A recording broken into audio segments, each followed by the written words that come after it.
Worst prison food in America. Rotten meals exposed. Prison documentary. The hunger behind bars. If you think justice ends at the prison gate, think again. Subscribe now, because the truth about what prisoners eat in America will shock you to the core.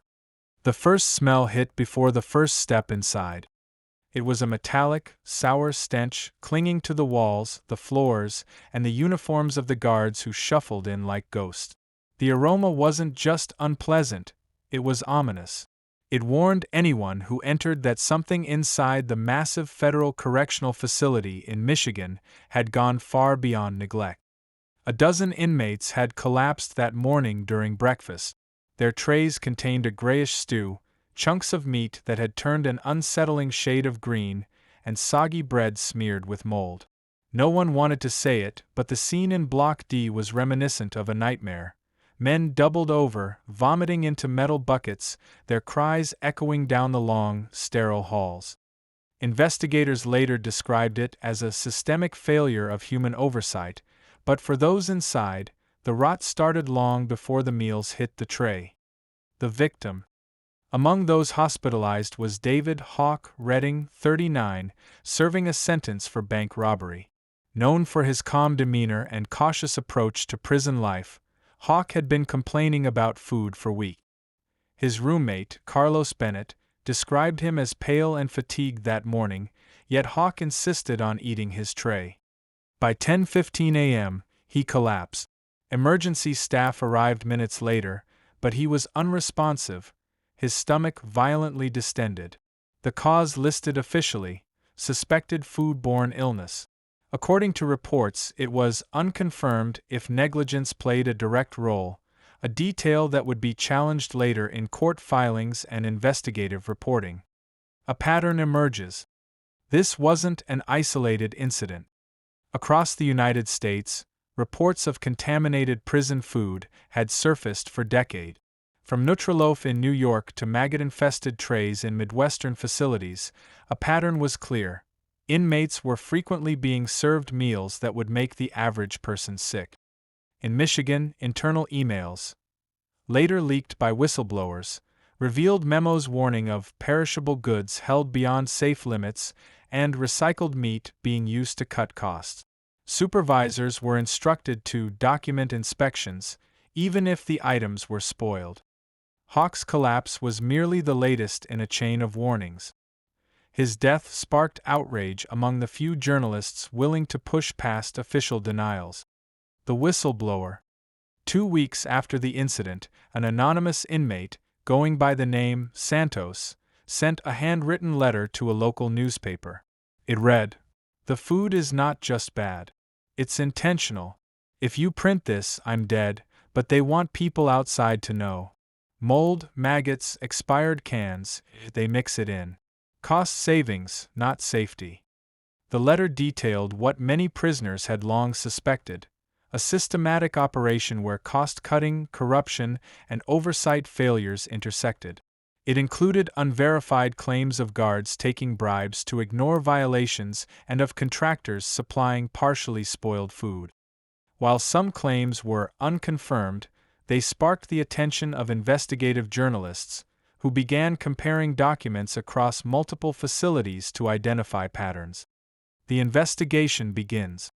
Investigative reporter Caleb Mason received the letter and knew immediately this was a story too dangerous to ignore. He requested internal inspection reports from Michigan's Department of Corrections and discovered multiple redacted entries marked "pending review" during the exact months of repeated food-related illnesses. Leaked photographs, allegedly from hidden cameras inside kitchens, showed grayish meat being stored in containers well past the expiration date, bread with visible mold, and trays being reheated multiple times before being served. Interviews with former staff suggested that supervisors were under extreme pressure to meet budgetary quotas. "If a meal is spoiled, just cover it up," one unverified source claimed. "No one cares as long as the numbers look right." Connecting the dot. As Caleb expanded his investigation, he began noticing links to other states. In New York, the infamous nutraloaf program, while designed as a disciplinary tool, often coincided with improper food handling. In California, reports emerged of maggot infestations in trays at a maximum security facility. Though the facilities were hundreds of miles apart, the same corporate suppliers appeared repeatedly in contracts. Midwest Correctional Supply Company, Baco Logistics, Apex Nutritional Services. Many were shell companies, sometimes connected through intermediaries who were former corrections officials. Their contracts allowed them to bill the government fully while allegedly supplying substandard or expired food. Inside the prison walls. Back in Michigan, Caleb spoke with former inmate Eli Vargas, who had spent 4 years in Block D. His recollection was haunting. The food had a smell you never forgot. The bread was gray. The meat would make you gag. They called it state-approved. It was punishment, not nourishment. Vargas described how the kitchen staff, mostly inmates themselves, were forced to process expired goods, sometimes repurposing leftover trays into new meals. Violations of federal food safety standards were frequent but rarely documented in official logs. He recalled an incident when a tray accidentally fell, revealing chunks of decomposing meat. The guard looked, shook his head, and told us to keep serving it, Vargas said. The kitchen culture. Reports indicated that kitchen supervisors were given bonuses tied to cost efficiency, incentivizing shortcuts over safety. One unverified whistleblower stated, "They'll mix meat that smells off with gravy and call it soup. No one checks. If you complain, you go to solitary." These claims were supported by FOIA-released emails showing discussions about expired shipment dates, unexplained inventory discrepancies, and instructions to document inspections regardless of actual conditions. Caleb cross-referenced the documents with the outbreak. Each spike in inmate illness corresponded to months where food audits were either missing or heavily redacted. The legal angle. Several families of affected inmates filed lawsuits, but most were dismissed due to insufficient evidence or claims of inmate pre-existing conditions. Only one case survived initial review, Andre Lewis vs.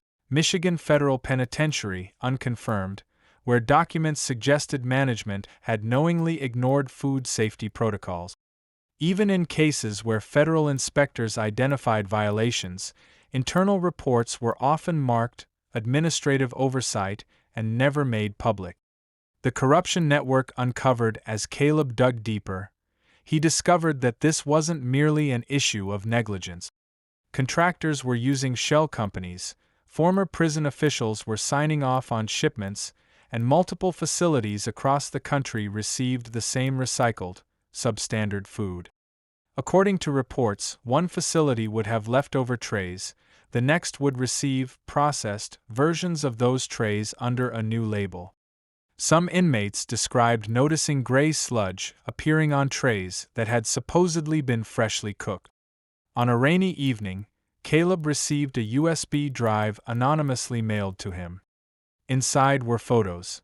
Frozen meat with unidentifiable growths, bread covered in green mold labels listing expiration dates from years prior, and a single scanned memo from a facility in Texas stating, "Repack expired stock.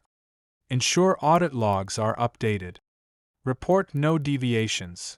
As Caleb stared at the documents, he whispered to himself, "This isn't a single prison. It's a nationwide system, and someone high up is profiting while people die." Outside his office window, the street lights flickered.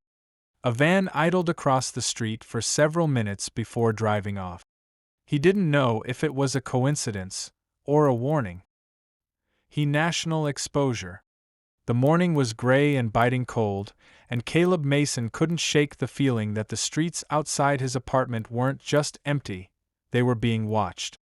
The USB drive, heavy with images and internal memos, sat on his desk, a silent testament to a truth too big to ignore. He had already exposed Leavenworth's kitchen horrors, but the documents suggested the problem was far wider than one prison in Michigan. Across the country, facilities from New York to California, Texas to Mississippi were all feeding the same story: expired meat, moldy bread, and improperly handled meals that often made inmates violently ill. What was initially dismissed as isolated incidents now formed a pattern of systemic negligence and corruption, a network spanning decades and multiple states. The trail of suppliers. Caleb began tracing the corporate network. The same names appeared repeatedly: Midwest Correctional Supply Company, Baco Logistics, Apex Nutritional Services, and North Ridge Distribution. Though each claimed independence, financial records indicated they were often connected by shell companies, with the same principals signing multiple contracts under different names. A key figure emerged: Michael Vaughn, a former corrections officer turned entrepreneur. Officially, Vaughn had retired in 2010, but corporate filings revealed he had quietly established 3 companies supplying hundreds of thousands of meals annually to federal prisons. The contracts were lucrative, and the incentive to cut corners enormous. According to reports, many of the shipments included food that had already passed expiration or had been deemed unfit for human consumption. Inmates often described trays of gray mush, unidentifiable meat, and bread crawling with mold or insects. Connecting the states. In New York, Caleb uncovered documentation of nutraloaf, a controversial disciplinary food, which was routinely overcooked or supplemented with spoiled canned goods. In Mississippi, photographs revealed what seemed to be maggot infestations in the storage bins, a problem that coincided with Vaughn's contracted supply shipments. Caleb began mapping the evidence. From Michigan to Texas, nearly every major federal facility received shipments from one of Vaughn's companies. Cross-referencing with internal complaints and health reports revealed a chilling pattern. Spikes in inmate illness always coincided with the arrival of these shipments. Interviews with former prison kitchen workers painted a grim picture. One anonymous cook in Texas explained, "We were told to mix expired meats with fresh ingredients to hide the smell and color. The supervisors looked the other way because it saved money. Nobody cared if someone got sick." The Bureau of Prisons' complicity. The deeper Caleb dug, the more it became apparent that oversight agencies were failing. Redacted inspection logs, missing memos, and doctored reports suggested that Bureau of Prisons officials either turned a blind eye or actively participated in the cover-up. One whistleblower, under strict anonymity, described a culture where, if you reported expired shipments, you risked transfer to solitary or reassignment. The auditors were complicit, bribed, or too scared to act. It was easier to write it off than investigate. This insider evidence confirmed what Caleb had suspected. The problem was institutional, not isolated. The first major leak. With mounting evidence, Caleb collaborated with an investigative team at a national media outlet. They decided to release a first wave of reports exposing the contaminated food network. The initial story revealed hundreds of thousands of meals distributed across at least 12 federal prisons were contaminated or mishandled. Multiple deaths and hundreds of illnesses were officially documented as food-related incidents over the last 5 years. The same contractors continued to win federal bids despite repeated reports of malfeasance. The reaction was immediate. Public outcry reached Congress. The Bureau of Prisons claimed the reports were unverified and promised an internal review. But social media amplified the outrage, and the story went viral. The political pressure. A Senate subcommittee on corrections and oversight scheduled a hearing to investigate the allegations. Caleb was called to testify, presenting the documents, photos, and internal memos. The visual evidence shocked the committee. Black and white photos of moldy bread, gray stew, and improperly labeled meat piled high in storage. For the first time, lawmakers had a tangible look at the nationwide scope of the problem. Senator Harper leaned forward, voice low. "Are you saying this isn't just isolated negligence? That this is coordinated, systematic, and affects prisons across multiple states. Caleb nodded. Yes. This is a network. A chain of profit and corruption. People are getting sick, sometimes dying, because the system values cost over life. The contractor's response. Within 48 hours of the leak, Vaughn's companies issued statements denying all allegations, calling the reports false, misleading, and damaging to federal operations. They claimed food handling procedures were in compliance with federal guidelines. However, an independent review by a nonprofit investigative group, commissioned after Caleb's exposé, confirmed that multiple shipments contained expired meat, moldy bread, and contaminated supplies. It also noted that internal inspections had been falsified to appear compliant. The risk to Caleb. Publishing such a nationwide exposé didn't come without danger. Caleb began noticing cars following him near his office. Unmarked vans parked across the street. Anonymous calls, heavy breathing on the other end, and one letter containing a single gray plastic tray, like those used in prison kitchens, appeared in his mailbox. Inside the tray, a note with one sentence typed in all caps: "Stop digging or you'll end up like them." Caleb didn't back down. He understood the stakes. Exposing a nationwide network implicated powerful contractors, government officials, and anyone complicit in federal oversight failures. The prisoner stories. Caleb interviewed several former inmates from across the United States, creating a chilling mosaic of experience. In Michigan, inmates described casseroles with partially decomposed meat and slimy vegetables. In New York, prisoners detailed nutraloaf, dishes that were barely edible, served with threats if refused. In Texas, men reported seeing maggots on the bread and small insects crawling across trays. In Mississippi, some inmates claimed to be hospitalized after eating reheated leftovers from previous week. All accounts matched shipping records traced back to Vaughn's companies. Even if some details were unconfirmed or anecdotal, the pattern of abuse was undeniable. The federal response. Following the media storm, the Department of Justice initiated a nationwide review of federal prison food contracts. Several contractors were temporarily suspended, but Vaughn remained elusive. Multiple shell companies made it difficult to track financial flows and personal responsibility. The DOJ's public statement. All federal facilities adhere to strict food safety regulations. Allegations of systemic failures are under investigation. Caleb, knowing how slow government investigations move, realized he had to push forward with independent reporting. While reviewing emails from a whistleblower at Leavenworth, Caleb discovered a series of instructions from a high-ranking official in Washington: ensure shipments appear compliant. Any deviations must be documented as administrative errors. Keep contractors shielded. The implication was staggering.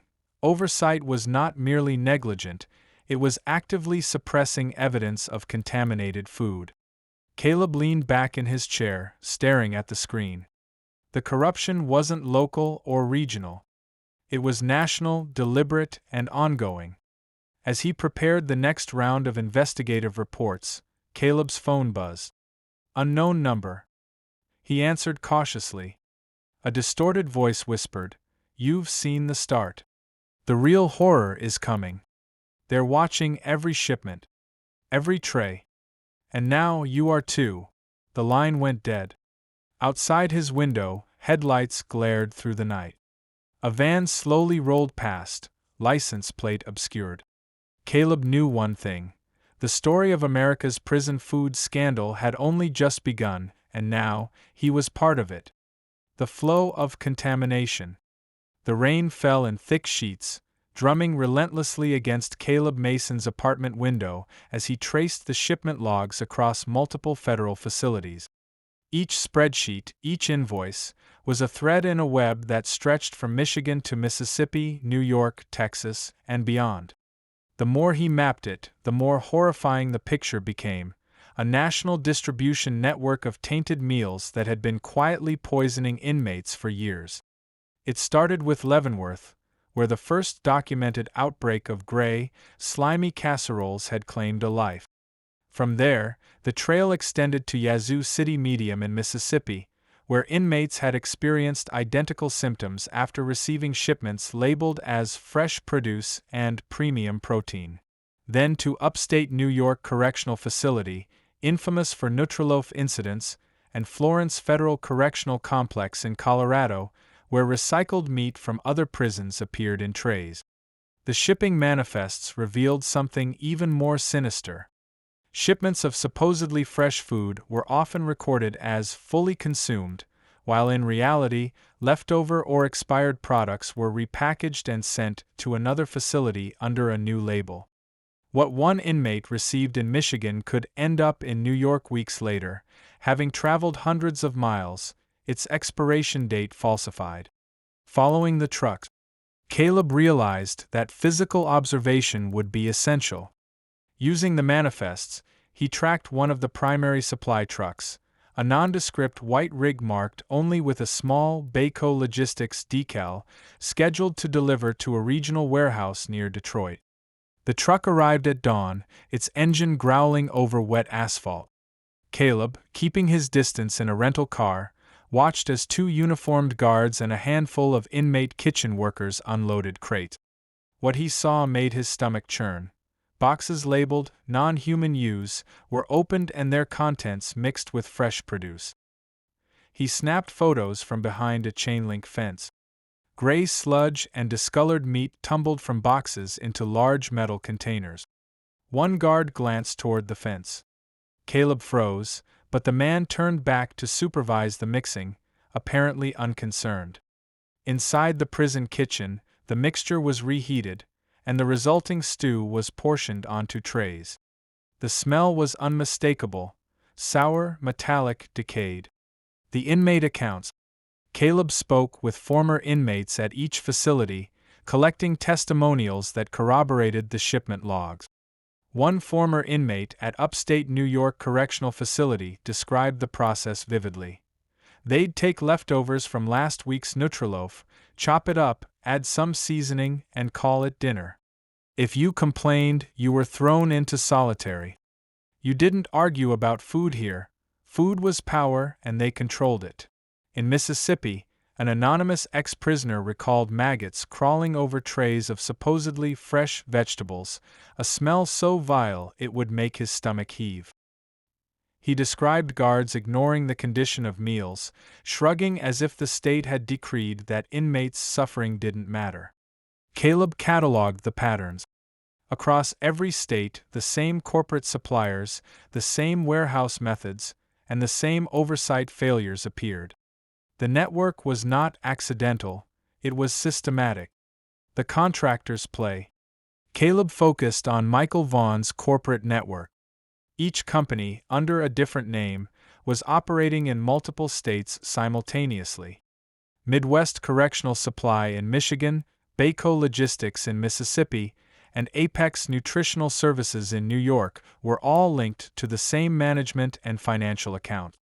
Internal emails obtained from whistleblowers indicated a chilling operational philosophy. Expired or unsanitary product is acceptable if the paperwork is in order. Auditors do not inspect beyond documentation. Never let an inspection interfere with distribution schedules. In other words, compliance was defined by forms, not safety. The first confrontation. During an overnight observation at a small distribution warehouse in Pennsylvania, Caleb spotted two men he suspected were Vaughn's corporate overseers. When he tried to approach for comments, a security guard intercepted him, warning him to leave immediately or face consequences. Caleb ignored the warning. He recorded audio from a concealed device, capturing one man instructing an employee, "Repackage everything that fails inspection. Date it for the next facility. No one asks questions." The weight of the statement was undeniable. It confirmed the national scale of the corruption. Connecting the death. By cross-referencing shipment dates with hospital admissions, Caleb found more disturbing correlations. Inmates in Michigan, Mississippi, and New York had fallen ill within days of receiving shipments from Vaughn's companies. Unconfirmed reports suggested at least a dozen deaths over 5 years linked to contaminated food, though official records attributed them to pre-existing conditions or natural causes. The connection was obvious. Tainted meals were being recycled and redistributed. Any oversight or inspection was bypassed. Foodborne illness became an unacknowledged epidemic. The threats escalate. After publishing a preliminary report on the national network, Caleb began receiving anonymous threats. Letters appeared on his doorstep, containing images of trays, spoiled meat, and warning messages. "You are next if you continue." His car was followed multiple times, always by unmarked vans. One night, a package was left at his office, a gray plastic tray with partially decomposed food inside, accompanied by a note: "Stop looking, or you will end up inside like them." It was clear. The scale of the operation not only protected contractors but had people willing to eliminate those who exposed it. The Senate subcommittee pressure from Caleb's investigations forced a Senate subcommittee hearing. He presented a detailed national map showing contaminated meal shipments, implicated companies, and the timing of outbreaks in various prisons. Senators leaned forward, visibly disturbed, as he explained how expired food, mishandled by contractors and ignored by auditors, was distributed nationwide. He included audio clips, internal memos, and photographs from multiple facilities: gray mush in trays, mold on bread, and improperly labeled frozen meat.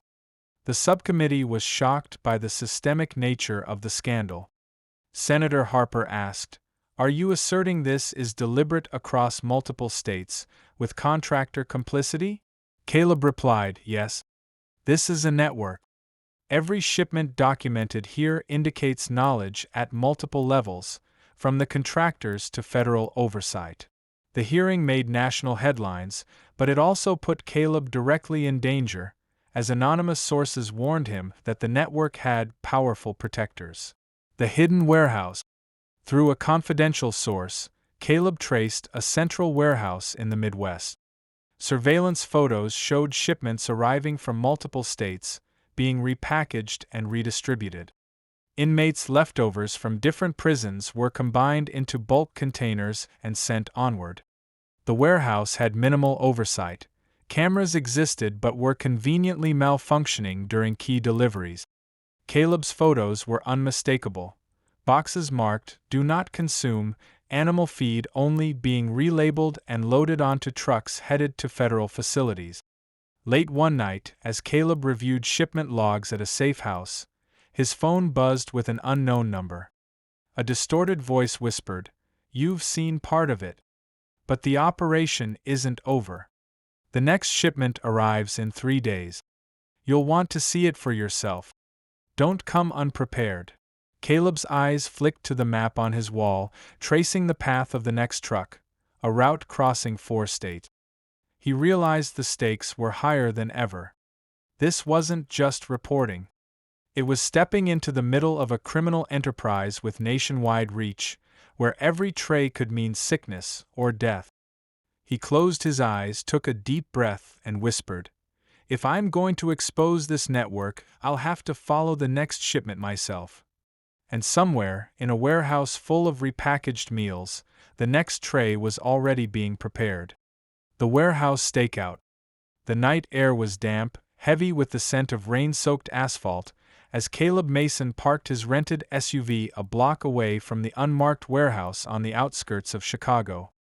The building looked ordinary: brick walls, chain-link fencing, a single flickering streetlight at the entrance, but Caleb knew better. Behind those walls, a national prison food operation was in motion, one that had already caused sickness and death across multiple states. He double-checked the camera gear, laptop, and concealed microphone, knowing that if he was caught, the consequences could be severe. Anonymous warnings had escalated from simple letters to unmarked vans following him on highways. Whoever ran this network didn't just protect their profit, they protected it violently. Through binoculars, Caleb scanned the lot. A white refrigerated truck, its logo obscured with black tape, had just arrived from a southern facility. Two uniformed men exited the cab, moving quickly toward the loading dock. Shadows of other figures moved along the warehouse perimeter. Tattooed arms, prisoner jumpsuits under jackets, their faces obscured by hoods. Inside the warehouse, with a sympathetic former kitchen worker guiding him remotely via secure audio, Caleb managed to slip inside a side entrance at the rear of the warehouse. The air was thick and pungent with the smell of rotting meat and chemical cleaners. Overhead fluorescent lights flickered, casting harsh shadows on stacks of gray, unlabeled crates. Caleb's heart pounded as he documented everything. Boxes labeled, "Do not consume," animal feed only, being opened and emptied into giant mixing containers. Crates of bread with green mold being blended into trays of prepackaged meals. Large vats containing grayish meat paste, partially thawed and then portioned into individual meal containers. Two guards stood by, watching, but neither seemed concerned about the questionable handling. They barked orders at the inmates, who moved efficiently, quietly, knowing any slip-up could land them in solitary. The national pattern revealed. Caleb reviewed the shipment manifests on his laptop. Each batch originated from different states, Michigan, New York, Mississippi, and yet they converged here at this single warehouse. From here, they would be repackaged and shipped to multiple federal facilities nationwide, including Leavenworth, Florence, and Yazoo City. A pattern emerged. The contaminated meals were systematically moved to facilities where oversight was lax, and where illness outbreaks would be attributed to inmate health or unverified causes. The system was designed so that neither auditors nor inspectors could trace the contamination to its source. He snapped photos of manifest sheets showing shipment IDs, dates, and destinations. Some boxes were marked "fresh produce," while the contents were partially spoiled or outright decomposed. The contractor operatives. Caleb focused on the individuals coordinating the operation. Inside, he noticed two men wearing casual business attire but carrying walkie-talkies and supervising the mixing. These were not guards. They were contractor operatives, possibly linked to Michael Vaughn's companies. He overheard one say, "Ensure the batches leave by 3 a.m. All logs must show compliant temperatures. Any deviation, adjust the paperwork." Another replied, "We don't need approval, everything's pre-cleared at headquarters. Just move the product." The language was chilling. Compliance didn't mean safety. It meant paperwork matched the plan, regardless of what was actually being fed to inmates. Unexpected complication. As Caleb moved toward a rear storage area to get closer to the incoming shipments, he heard a faint click, the sound of a security camera adjusting its angle. Panic surged. One wrong move and he would be discovered. Then a voice hissed through a walkie-talkie, "Someone's in the warehouse. Check the west side." Repeat, "Check west side." Caleb ducked behind a stack of crates. He could hear heavy footsteps and muffled voices.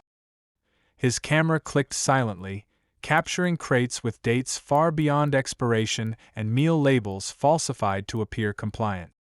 Evidence of death and illness. Among the crates, Caleb spotted several trays already portioned for delivery. Some containers had labels indicating previous inmate illnesses, marked as "noted complaints" in the shipment logs. One crate had a note inside that read, "Yazoo batch, prior complaints ignored. Ensure delivery regardless." It became clear.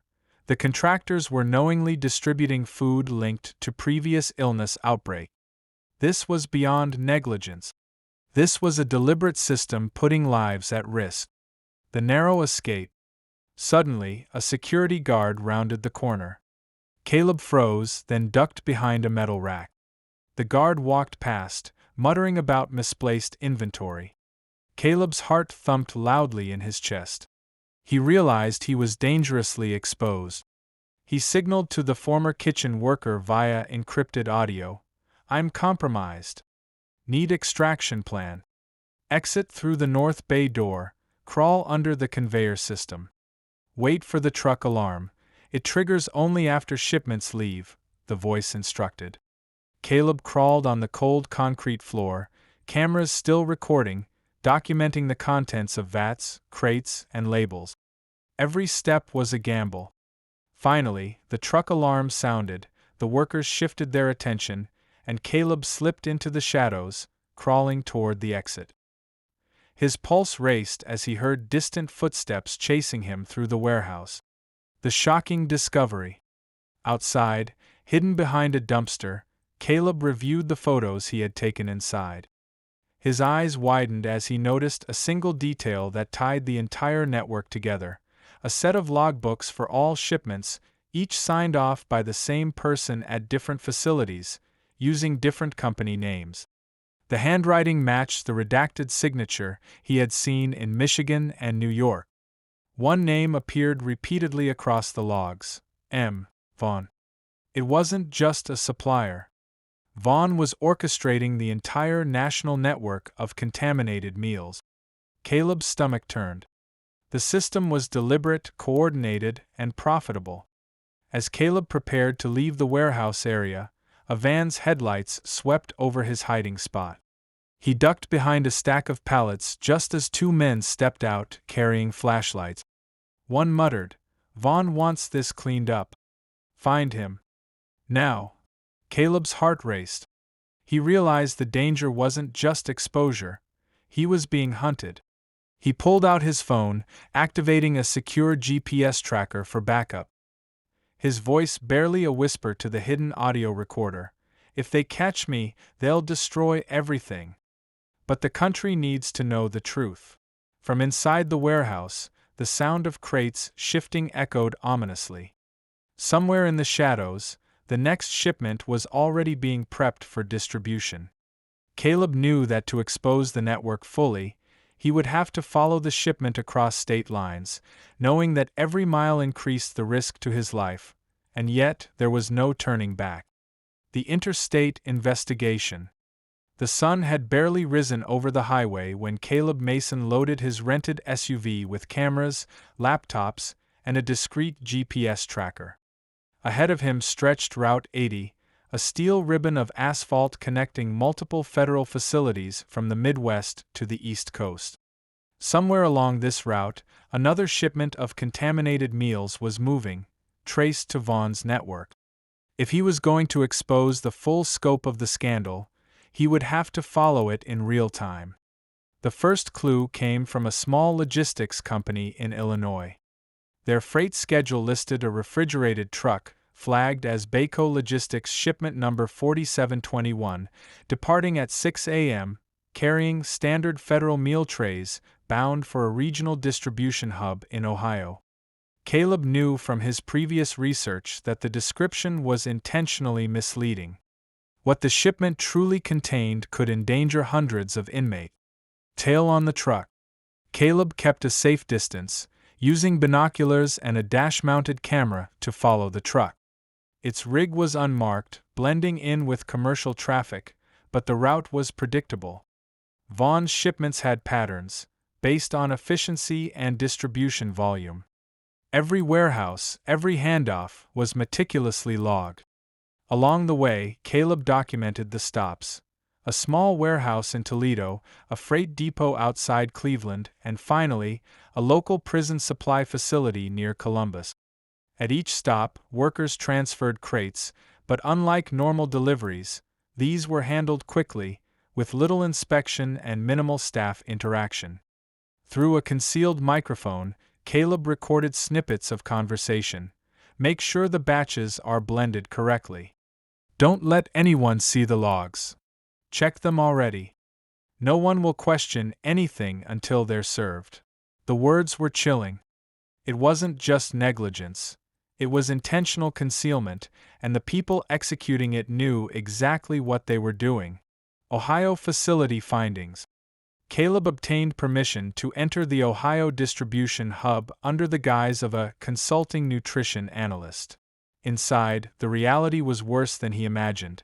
Metal vats filled with gray, unidentifiable meat, bread stacked in crates with fuzzy mold visible on the edges, and containers clearly labeled, "Do not consume, animal feed only."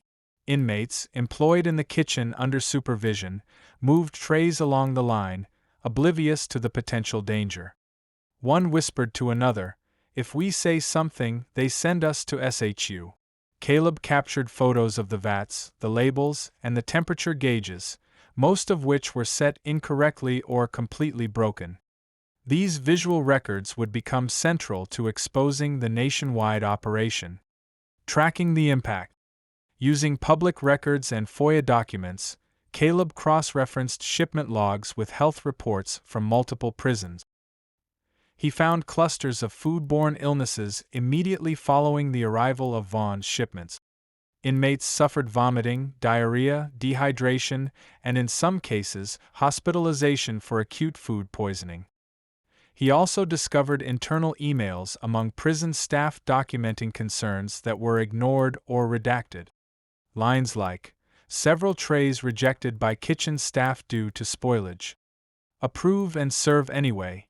Audit logs updated to reflect compliance, although several containers are expired. The network wasn't just a matter of poor oversight. It was a systematic practice, knowingly putting prisoners' health at risk. Crossing state lines. Caleb decided the next step was critical. He would follow one shipment all the way to its final destination in Pennsylvania, a federal facility that had reported unusually high numbers of inmate illnesses in recent months. The drive was tense. Caleb maintained radio silence, avoided rest stops, and constantly checked rearview mirrors. He documented every handoff, every warehouse, every temperature anomaly. At one stop, he saw trays being mixed from different sources: gray meat from Michigan, vegetables from New York, and bread from Ohio, combined into a single batch. The supervisor on site didn't check anything, merely instructed workers to label and ship. Caleb's stomach churned. He realized the network was intentionally obfuscating the origin of spoiled food to prevent traceability, making accountability almost impossible. Unexpected encounter in Pennsylvania. Caleb's stakeout took a dangerous turn. As he approached the final warehouse, a black SUV parked nearby. Two men stepped out, scanning the area. Caleb ducked behind a dumpster, heart racing. One whispered into a walkie-talkie, "He's here." Vaughn said to Handel quietly. Caleb's mind raced. He had come too far to back down, but he now understood the physical risk. This network not only endangered inmates, it could threaten anyone trying to expose it. Using a concealed drone, Caleb monitored the warehouse from above, documenting the loading process. Boxes labeled as compliant meals were being loaded onto trucks bound for the prison. Some crates contained unmarked, grayish trays resembling previous contaminated batches. The human cost. Caleb interviewed former inmates who had received these shipments. One described, "We called it the gray tray. You never knew what was inside until it hit the table. Some guys got sick immediately, others later. They didn't care. They never cared." Another inmate recounted a friend's death after consuming multiple tainted meals. Officially, it was underlying health conditions, but emails and shipping logs suggested a direct link to Vaughn's company. The psychological toll was as significant as the physical. Inmates feared meals, losing trust in even the simplest act of survival. The national exposure begins. Caleb compiled all evidence: shipment logs, warehouse photos, drone footage, emails, and testimonies. The network spanned at least 10 federal facilities across 5 states, with Vaughn's companies at the center. He leaked the evidence to a coalition of investigative journalists nationwide. The story immediately drew attention. Headlines screamed, "Nationwide prison food scandal exposed," social media amplified videos of gray meat, moldy bread, and vats full of repackaged trays. Public outrage reached Congress, forcing emergency oversight hearings. The threats escalate. After the leaks, Caleb began receiving anonymous threats. Letters with photos of trays, texts with GPS coordinates of his home, and emails warning him to stop documenting the shipments. One evening, a van lingered outside his motel for over 30 minutes. Caleb watched it silently, heart pounding. The next morning, another anonymous envelope appeared containing, "If you follow the next shipment, it won't be a warning." He realized that exposing this network put him at direct risk, but also understood that the country's correctional system was being endangered every day the operation continued unchecked. As Caleb planned to track the next shipment to a federal facility in Georgia, he reviewed the drone footage again. One crate in particular caught his eye, labeled as fresh poultry but containing gray, suspiciously textured meat. He whispered into his recorder, "This is only the tip of the iceberg. Vaughn's network doesn't just spread illness, it covers its tracks. And the people running it are watching my every move." Outside, a shadow moved across the warehouse perimeter. Caleb glanced up. Headlights approached in the distance. Somewhere ahead, the next shipment was already on its way. And this time, Caleb knew, the stakes were higher than ever. The confrontation. The night was humid, the air thick with the scent of asphalt and exhaust fumes as Caleb Mason parked his SUV near the outskirts of a warehouse in Georgia. This facility was the last leg of the shipment he had been tracking for weeks, a central hub in Vaughn's National Prison Food Network. Every crate, every tray, every label had been accounted for on paper, but Caleb knew the truth. Somewhere inside, rotten food and expired meat were being processed, repackaged, and sent to federal prisons, endangering hundreds, maybe thousands of inmates. Caleb's pulse raced. He was alone, miles from the nearest town, and the warning he had received, "If you follow the next shipment, it won't be a warning," echoed in his mind. But retreat was no longer an option. The truth demanded exposure. Inside the hub, climbing over a low fence, Caleb used a small flashlight to navigate the shadowed corners of the warehouse. He could hear the faint hum of refrigeration units, punctuated by the clatter of crates being moved by staff and contractor operatives. The smell was immediate and overwhelming: sour meat, moldy bread, chemical cleaners, an unmistakable warning of what he was about to witness. From behind a stack of pallets, Caleb observed two men directing the workflow. Their demeanor suggested authority. They were not guards, not kitchen staff. Their badges indicated corporate affiliation, and their movements mirrored the chain of command he had pieced together from the shipment logs. One man barked into a walkie-talkie, "Move the trays to Dock 4. Ensure all logs are updated. Nothing gets shipped without the paperwork in order." Caleb realized that this was the nerve center of Vaughn's operation. Every decision, every batch of repackaged meals, every falsified inspection passed through these men. The discovery. Caleb crouched lower, camera clicking silently.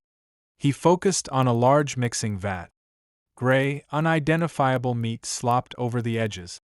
In the container were remnants of previous shipments: expired poultry from Michigan, moldy vegetables from New York, and trays labeled, "Do not consume, animal feed only."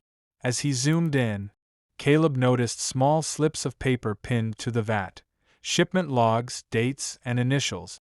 One name repeated across every log: M. Vaughn. The same signature he had seen in Michigan, New York, and Mississippi. His stomach turned. Vaughn's network was national, coordinated, and deliberate. These meals weren't just substandard. They were a weaponized system, deliberately circumventing safety protocols to maximize profit and minimize accountability.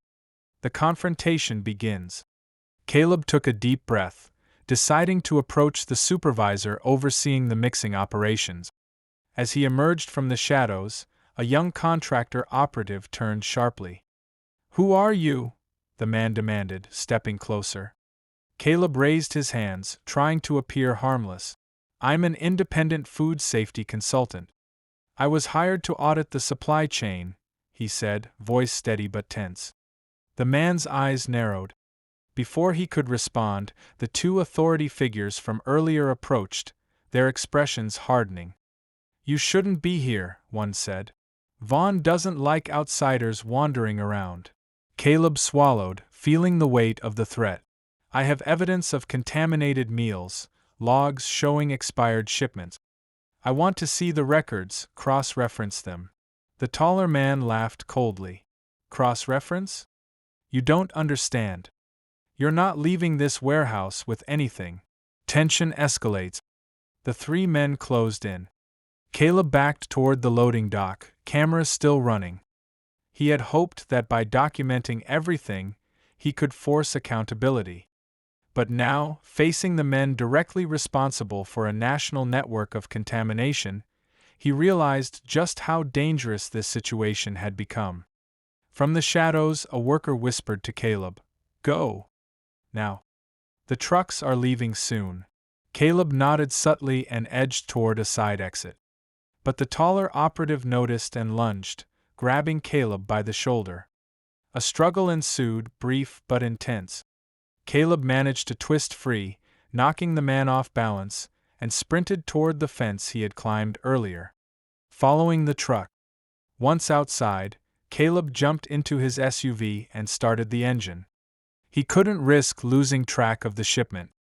Using GPS trackers he had planted earlier, he followed the truck along a back route toward a federal prison in Georgia.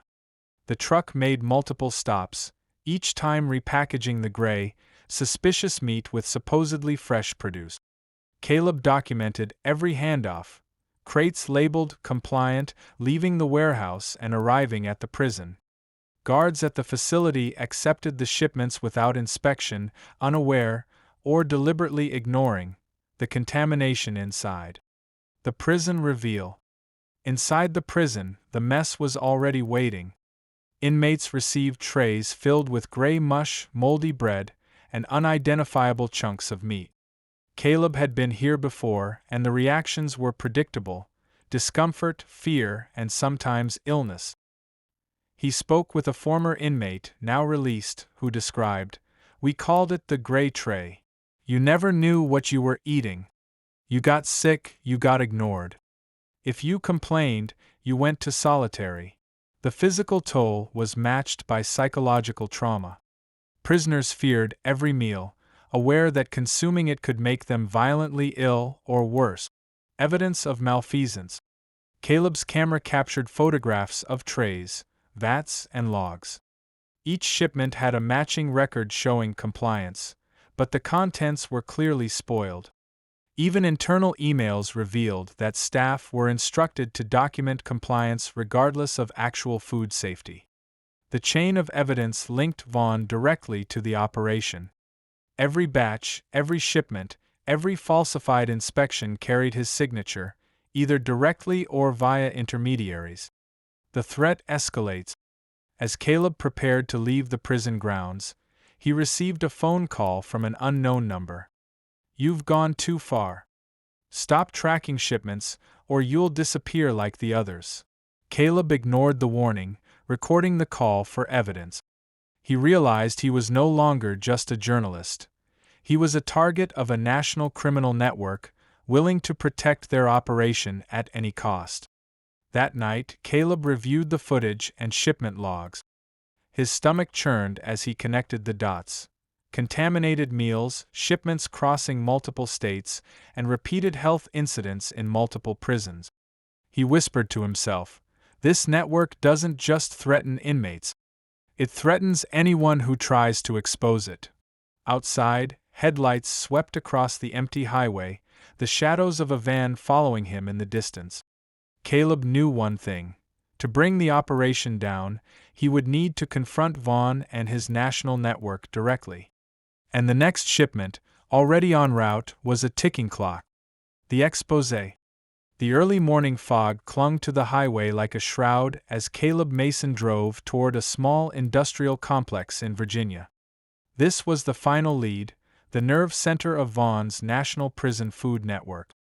Every shipment, every contaminated tray, every falsified record ultimately traced back here.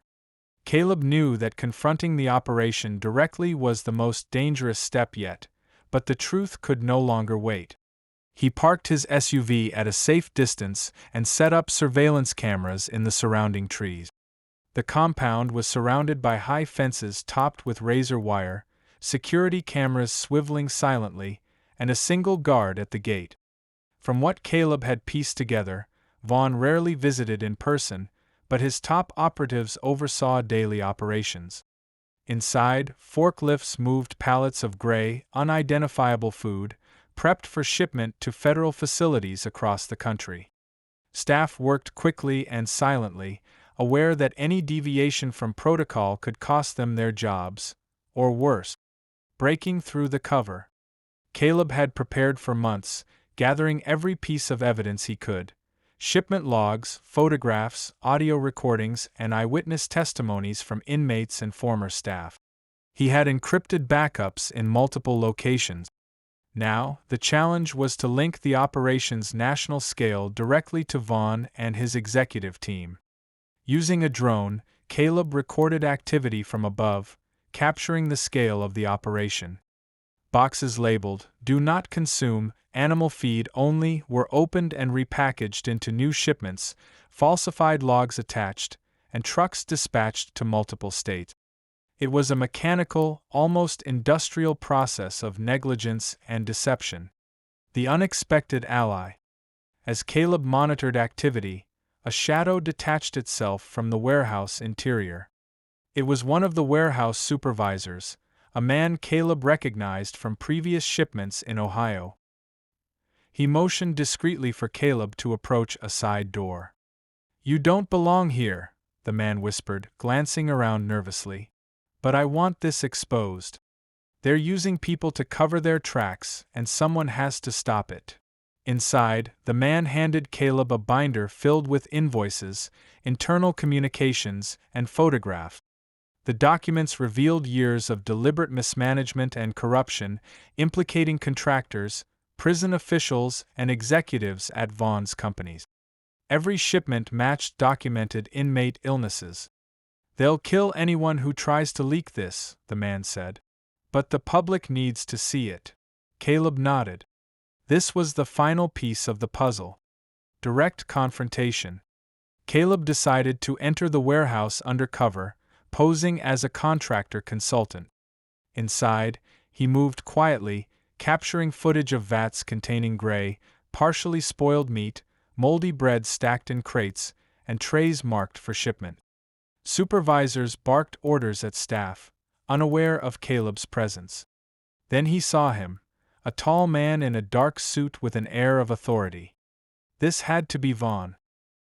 His posture was deliberate, eyes scanning the floor, calculating, confident that no one could trace the contamination back to him. Caleb recorded everything. Vaughn reviewing shipment logs, giving instructions to operators, and discussing distribution schedules. "Ensure everything looks compliant," Vaughn said. "If anyone questions it, falsify the temperature logs. No deviation. No exposure." Every word confirmed Caleb's investigation. This was systematic, deliberate, and nationwide. The audio leak. Caleb had anticipated confrontation. Hidden microphones captured Vaughn's internal conversations, which would be central to the exposé. He recorded phrases like, "Michigan, New York, Mississippi, it's all under control. Nobody can trace illness back to us. The auditors are bought or scared. Keep the paperwork clean and the shipments moving." These recordings provided direct evidence of criminal intent, linking Vaughn to every contaminated shipment and every resulting inmate illness across multiple states. The National Exposé. Caleb contacted investigative journalists from across the country. In a coordinated release, they published shipment logs proving the repackaging of expired food from multiple states. Photographs of trays, vats, and warehouses showing unsanitary conditions. Audio recordings of Vaughn and his operatives acknowledging knowledge of contamination. Testimonials from inmates and former staff corroborating the evidence. The story went viral within hours. Media outlets from CNN to The Guardian ran headlines exposing a national prison food scandal. Congress demanded immediate hearings, and the Department of Justice launched a full federal investigation. The fallout: Vaughn attempted to vanish. Surveillance showed him leaving the Virginia warehouse in an unmarked SUV, but federal authorities traced his movement. Multiple shell companies under his control were seized, bank accounts frozen, and shipments halted nationwide. Several contractors and prison officials implicated in the scandal were suspended or placed under investigation. Inmates who had been sickened finally received medical attention, and new oversight protocols were introduced to prevent further abuse.